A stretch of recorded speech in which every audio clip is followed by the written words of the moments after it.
برادران اسلام، آج میں آپ کو حج کے معنی بتلاؤں گا۔ حج کے معنی عربی زبان میں زیارت کا ارادہ کرنے کے ہیں۔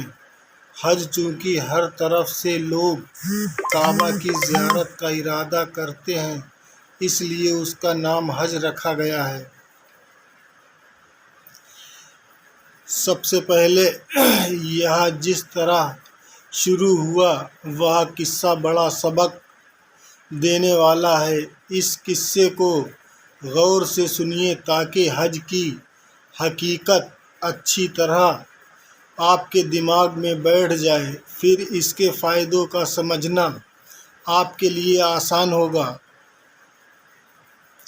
کون مسلمان، عیسائی یا یہودی ایسا ہے جو حضرت ابراہیم علیہ السلام کے نام کو نہ جانتا ہو، ابراہیم علیہ السلام کے نام سے واقف نہ ہو؟ دنیا کی 2/3 آبادی سے زیادہ ان کو پیشوا مانتی ہے۔ حضرت موسیٰ، حضرت عیسیٰ علیہ السلام اور حضرت محمد صلی اللہ علیہ وسلم تینوں انہی کی امت میں سے ہیں۔ انہی کی روشن کیے ہوئے چراغ سے دنیا بھر میں ہدایت کی روشنی پھیلی ہے۔ 4000 برس پہلے سے زیادہ مدت گزری جب وہ عراق کی سرزمین میں پیدا ہوئے تھے۔ اس وقت ساری دنیا خدا کو بھولی ہوئی تھی۔ اس زمین پر کوئی آدمی ایسا نہ تھا جو اس وقت اپنے اصلی مالک کو پہچانتا ہو اور صرف اسی کے آگے اطاعت و بندگی میں سر جھکاتا ہو۔ جس قوم میں انہوں نے آنکھیں کھولی تھیں، وہ اگرچہ اس زمانے میں دنیا کی سب سے زیادہ ترقی یافتہ قوم تھی، لیکن گمراہی میں بھی وہی سب سے آگے تھی۔ علم و فن اور ادیوگ دھندوں میں ترقی کر لینے کے بعد بھی ان لوگوں کو اتنی ذرا سی بات نہ سوجھتی تھی کہ مخلوق کبھی معبود ہونے کے لائق نہیں ہو سکتی۔ اس کے یہاں بتوں اور ستاروں کی پوجا ہوتی تھی۔ جوتش، فال گیری، غیب گوئی، جادو ٹونے اور تعویذ گنڈے کا خوب چرچا تھا۔ اس زمانے میں پجاریوں کا ایک گروہ تھا جو مندروں کی حفاظت بھی کرتا، لوگوں کو پوجا بھی کراتا اور شادی اور غمی وغیرہ کی رسموں کو بھی ادا کرتا، اور غیب کی خبریں بھی لوگوں کو بتانے کا ڈھونگ رچتا تھا۔ عام لوگ اس کے پھندے میں ایسے پھنسے ہوئے تھے کہ انہی کو اپنی اچھی اور بری حکمت کا مالک سمجھتے تھے، انہی کے اشاروں پر چلتے تھے اور بنا کچھ کہے سنے انہی کی خواہش اور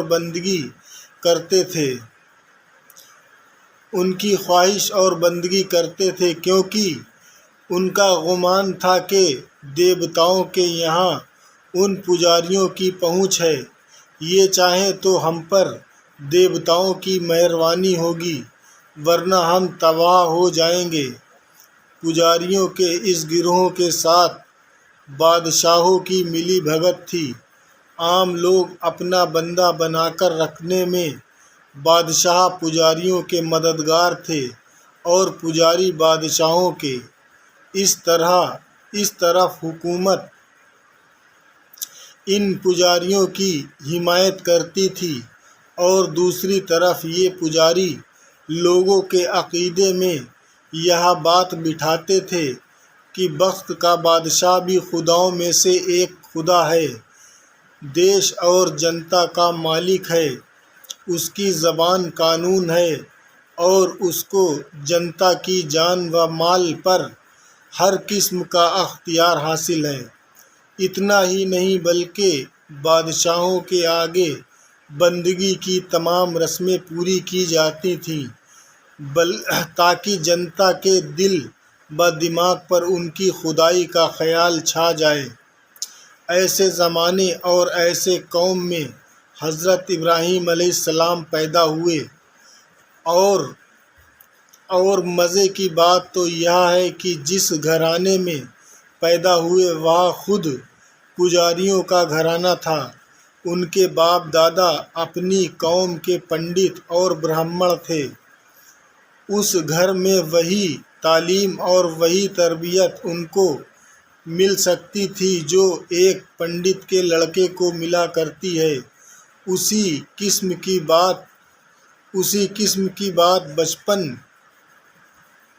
بچپن سے کانوں میں پڑتی تھی۔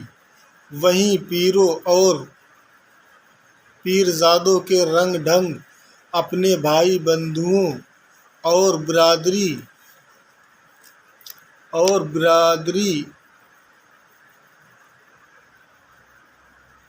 برادری کے لوگوں میں دیکھتے تھے۔ وہی مندر کی گدی ان کے لیے تیار تھی جس پر بیٹھ کر وہ اپنی قوم کے پیشوا بن سکتے تھے۔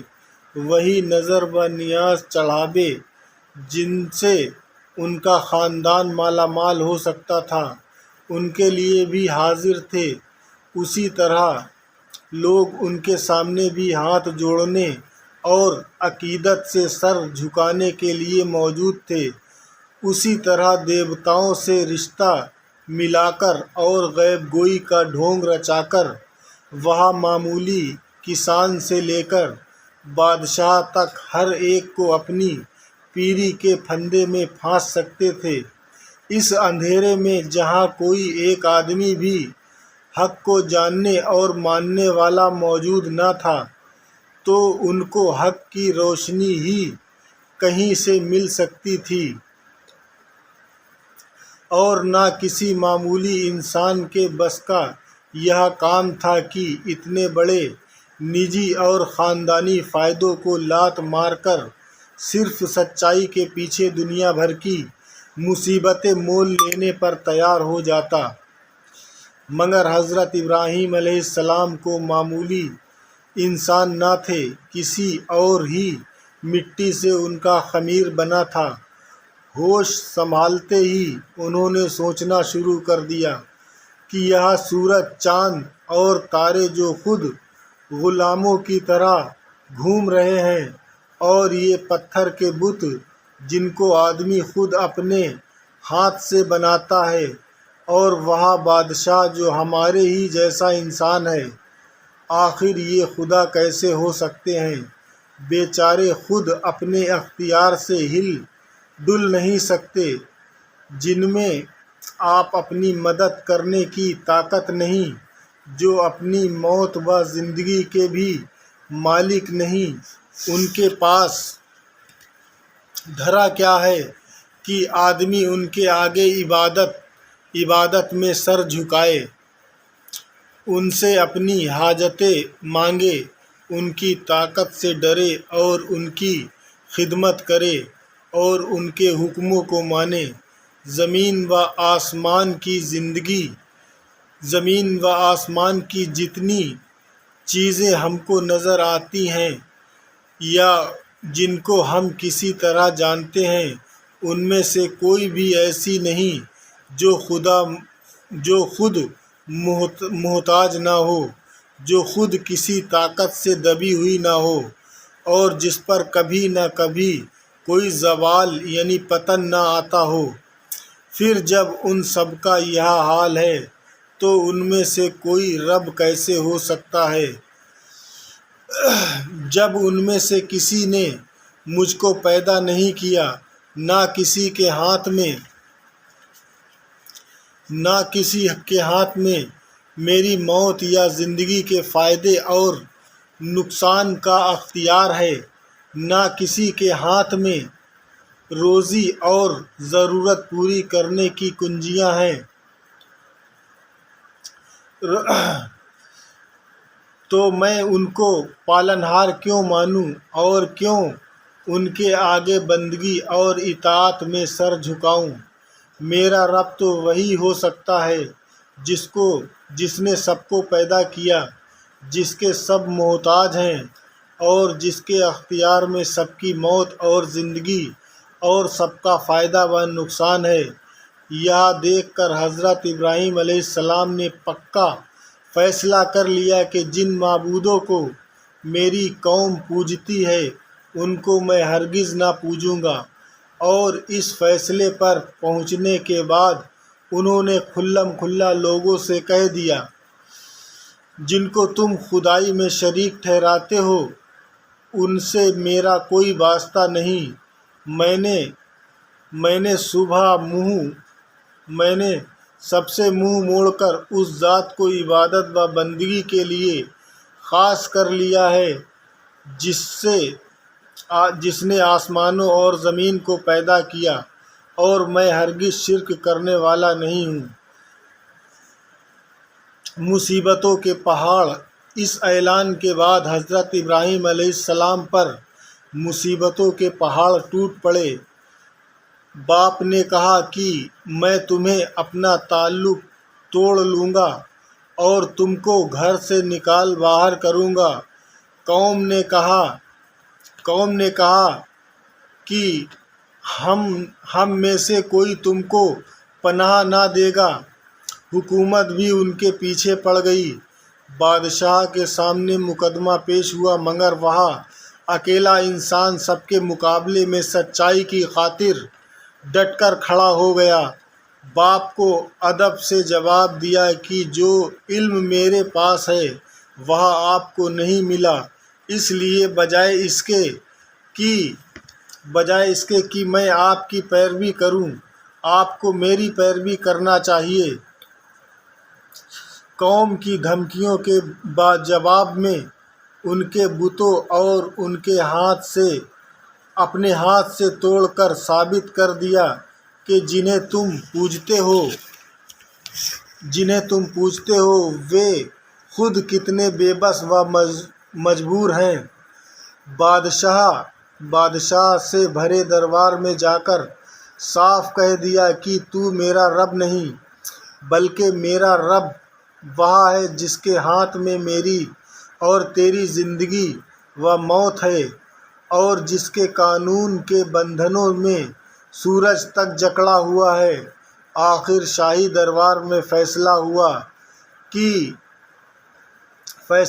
کہ اس شخص کو زندہ جلا ڈالا جائے، مگر وہ پہاڑ سے زیادہ مضبوط دل رکھنے والا انسان جو صرف ایک خدا پر ایمان لا چکا تھا اس ہولناک سزا کو بھگتنے کے لیے بھی تیار ہو گیا۔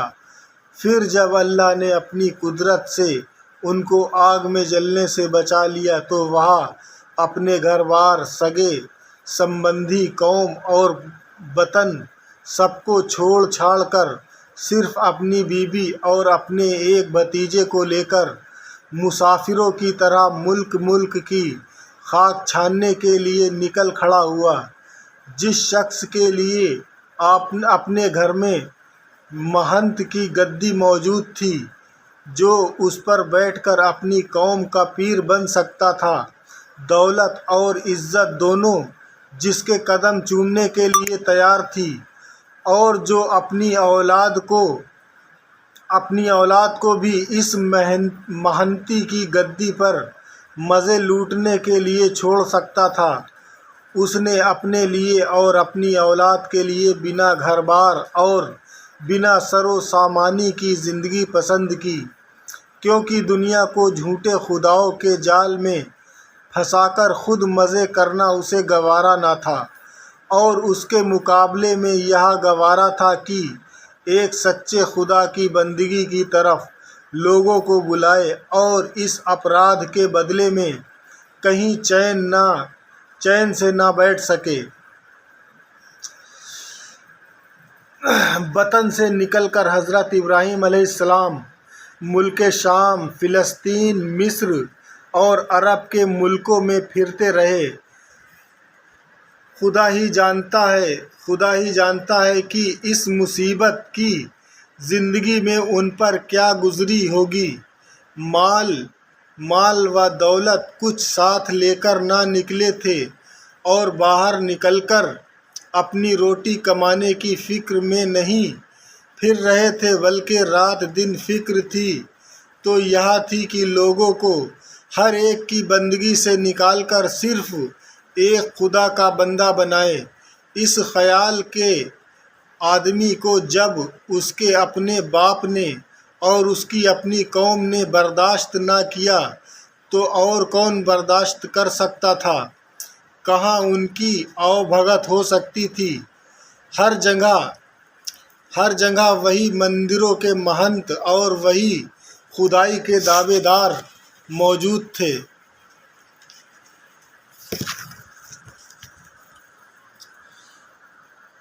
بادشاہ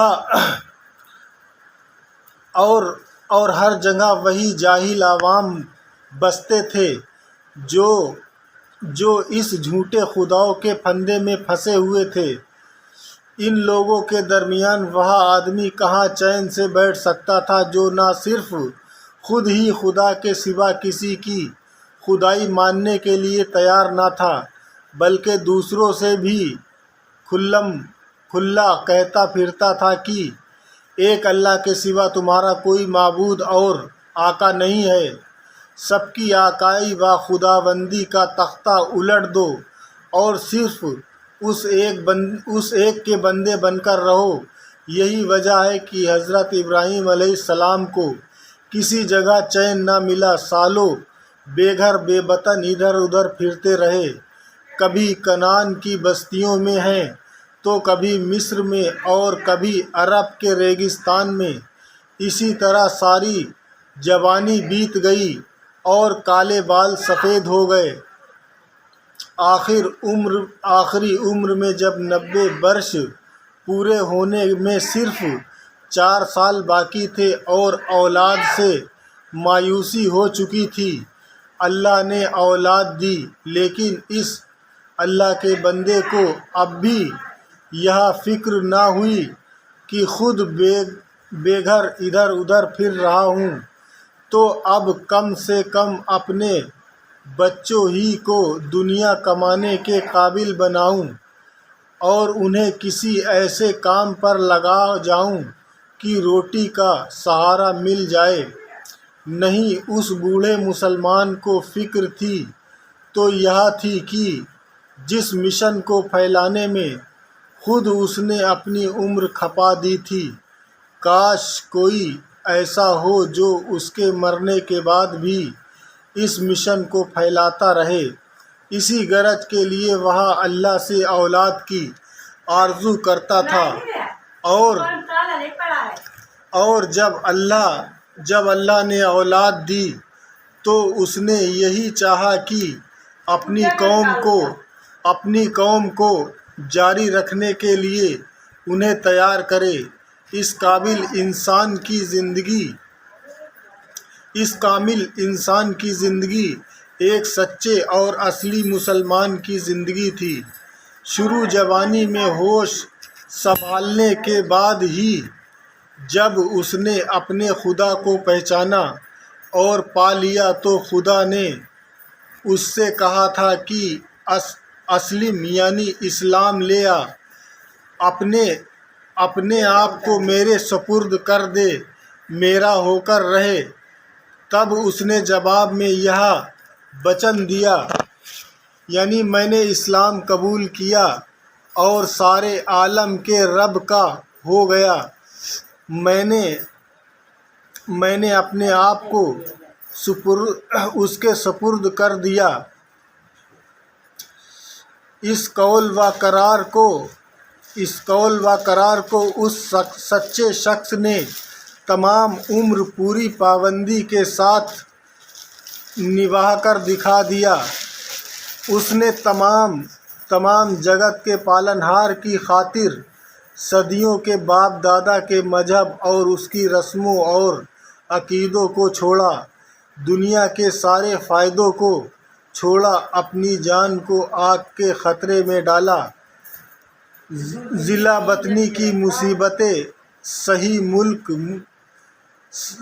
ملک کی خاک چھانی، اپنی زندگی کا ایک ایک لمحہ رب العالمین کی اطاعت اور اس کے دین کی تبلیغ میں لگا دیا، اور بڑھاپے میں جب اولاد نصیب ہوئی تو اس کے لیے بھی یہی دین اور یہی کام پسند کیا۔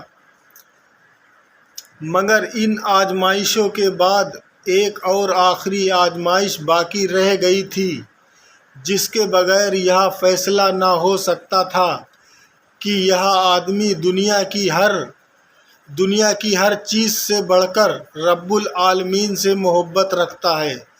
اور وہ آزمائش یہ تھی کہ اس بڑھاپے میں جبکہ ساری مایوسی کے بعد اسے اولاد نصیب ہوئی، اپنے اکلوتے بیٹے کو رب العالمین کی خاطر قربان کر سکتا ہے یا نہیں۔ چنانچہ یہ آزمائش بھی کر ڈالی گئی، اور جب اشارہ پاتے ہی وہ اپنے بیٹے کو اپنے ہاتھ سے ذبح کرنے پر آمادہ ہو گیا، تب فیصلہ فرما دیا گیا کہ ہاں، اب تم اپنے مسلم ہونے کے دعوے کو بالکل سچا کر دکھایا۔ اب تم نے اپنے مسلم ہونے کے دعوے کو بالکل سچا کر دکھایا۔ اب تم اس قابل ہو کہ تمہیں ساری دنیا کا امام بنایا جائے۔ اسی بات کو قرآن کریم میں اس طرح بیان کیا گیا ہے،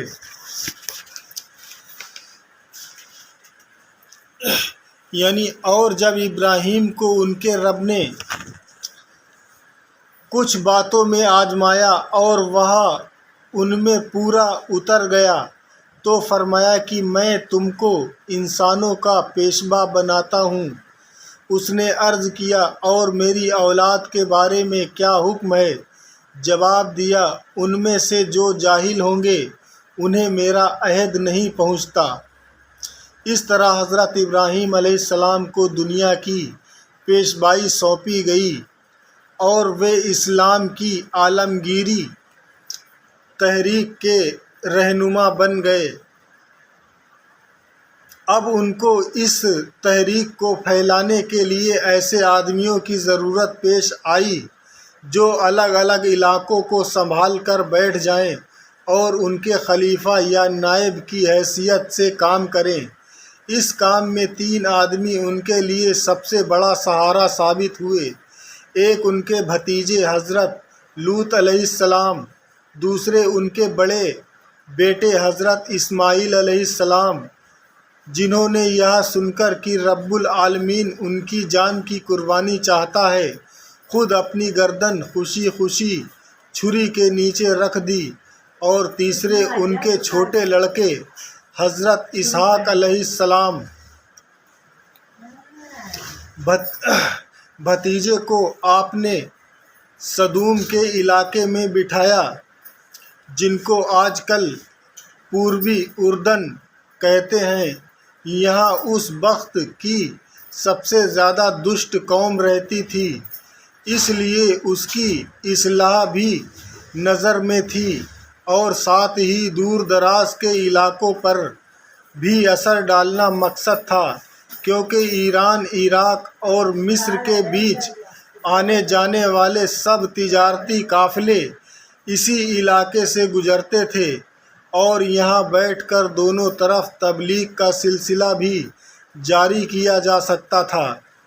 چھوٹے لڑکے حضرت اسحاق علیہ السلام کو کنعان کے علاقے میں آباد کیا، جن کو آج کل فلسطین کہتے ہیں۔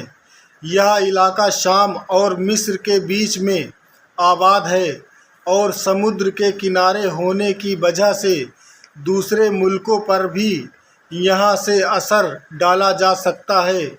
یہاں سے حضرت اسحاق کے بیٹے حضرت یعقوب علیہ السلام، جن کا نام اسرائیل بھی تھا، اور پوتے حضرت یوسف علیہ السلام کی بدولت اسلام کی تحریک مصر تک پہنچی۔ بڑے لڑکے حضرت اسماعیل علیہ السلام کو حجاز میں مکے کے مقام پر رکھا گیا، اور ایک مدت تک خود ان کے ساتھ رہ کر عرب کے تمام علاقوں میں اسلام کی تبلیغ پھیلائی۔ پھر یہی دونوں باپ بیٹوں نے اسلام کی تحریک کا وہ مرکز کیندر بنایا جو کعبہ کے نام سے آج ساری دنیا میں مشہور ہے۔ اس مرکز کا چناؤ اللہ تعالیٰ نے خود کیا تھا اور اس کی بنیاد رکھنے کی جگہ خود مقرر کی تھی۔ یہ عمارت صرف ایک عبادت گاہ ہی نہ تھی جیسے مسجدیں ہوا کرتی ہیں، بلکہ پہلے دن ہی سے اس کو دین اسلام کی عالمی تحریک کی تبلیغ و اشاعت کا مرکز قرار دیا گیا تھا، اور اس کا مقصد یہ تھا کہ ایک خدا کو ماننے والے ہر جگہ سے کھنچ کر یہاں اکٹھے ہوا کریں، مل کر خدا کی عبادت کریں اور اسلام کا پیغام لے کر پھر اپنے اپنے ملکوں کو واپس جائیں۔ یہی وہ اجتماع تھا جس کا نام حج رکھا گیا۔ اس کی پوری تفصیل کہ یہ مرکز کس طرح بنا، کن جذبات اور کن دعاؤں کے ساتھ دونوں باپ بیٹوں نے اس عمارت کی دیواریں اٹھائیں اور کیسے حج شروع کیا گیا، قرآن مجید میں یوں بیان کیا گیا۔ یقیناً پہلا گھر جو لوگوں کے لیے مقرر کیا گیا وہی تھا جو مکہ میں بنا، برکت والا گھر اور تمام دنیا والوں کے لیے ہدایت کا مرکز۔ اس میں اللہ کی کھلی ہوئی نشانیاں ہیں، مقام ابراہیم، اور جو اس میں داخل ہو جاتا ہے اس کو شانتی مل جاتی ہے۔ کیا لوگوں نے دیکھا نہیں کہ ہم نے کیسا پرامن حرم بنایا ہے، حالانکہ اس کے چاروں اور لوگ اچک لیے جاتے ہیں۔ حضرات، اگلا ویڈیو ہم یہیں سے شروع کریں گے۔ حضرت ابراہیم علیہ السلام کی دعائیں، یہ ہمارا آنے والا ویڈیو ہوگا۔